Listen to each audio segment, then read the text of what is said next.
I think for so many business owners, you're not getting out and interacting with the community enough, because just by going to a handful of meetings or going to a new spot or seeing a new co-working space, there are so many different people that you can meet. There's so many different events. There's so many different things that you can go to as a business owner to meet other potential clients, but other brands and other potential companies that you can actually partner with and work with, rather than always trying to seek out and find clients.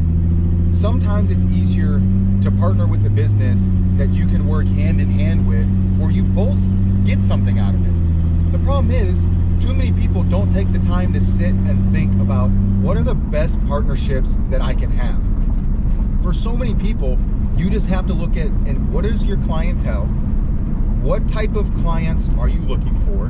Where do those clients hang out? What type of businesses do those clients interact with? And so for an example of this, let's say you're a home service business. Well, it would be beneficial if you're a power washer. If you do window washing and power washing, well, it might be better for you to partner up with someone who does window installation.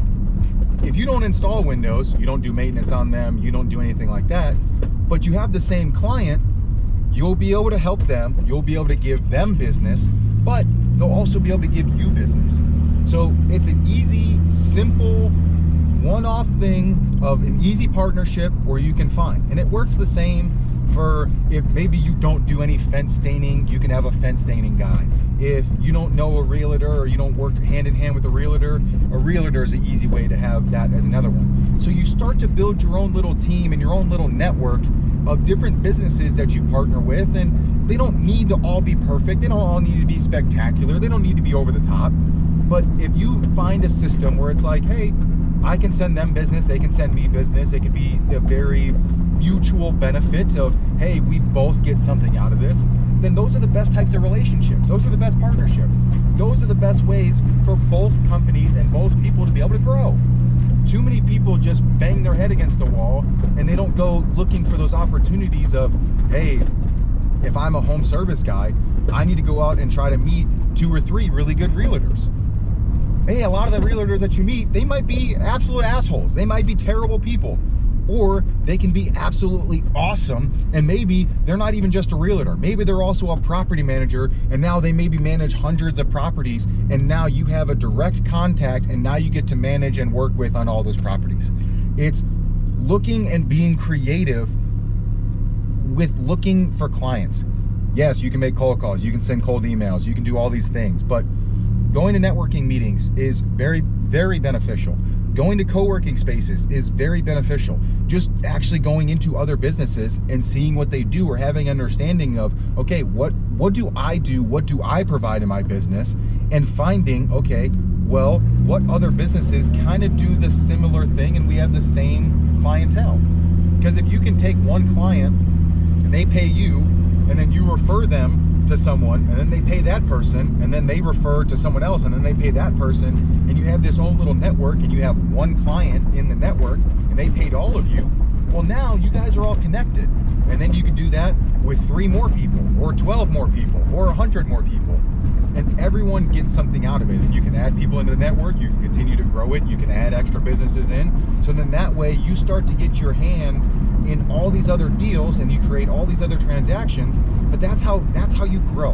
Because something like that, whether you pay a referral fee or you give them a percentage of the deal, it ends up making it more beneficial for you, because that customer, that client, ends up being more valuable to you. A lot of times you end up making more profit on those types of deals, because sometimes you don't have to pay anything up front to acquire the customer.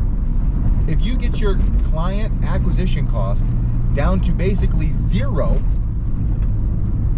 then your profit, whatever you're making, it's just about how many clients can you get, because you're going to be making a ton of money. Now, it depends on your margins for, like, if you're doing, an actual product or something. But like if you're a service business and you have a moving company or power washing or window washing or cleaning, and you're getting clients for free, well, if your competitor is getting clients for $100, they're going to struggle to stay in business compared to you. There's so many ways to build these partnerships. There's so many ways to bridge those gaps, but it's about taking the time and seeing, hey, who do I have in my network? Who can I meet? Who can I connect with? And actually going out and doing that. Take the action. Go out and actually meet people. Go out and actually shake hands. Go out and actually exchange business cards. Go out and actually then have those 15-minute meeting and have those coffees with someone after you do meet them. Actually build a relationship. Actually try. The problem is too many people don't try. And so if you want to grow your business, if you want to learn how to do that through different marketing strategies, or you want to learn how to just grow your business in general through as many means as possible, then just go ahead and hit subscribe, because I'm always giving business plays out here. And I also work with companies, independent, very hands-on. So when you're hearing this advice, it's coming from people that I've already worked with. We've already figured something out, and that's where we're making this next jump. So again, just hit subscribe, and I'll see you in the next video.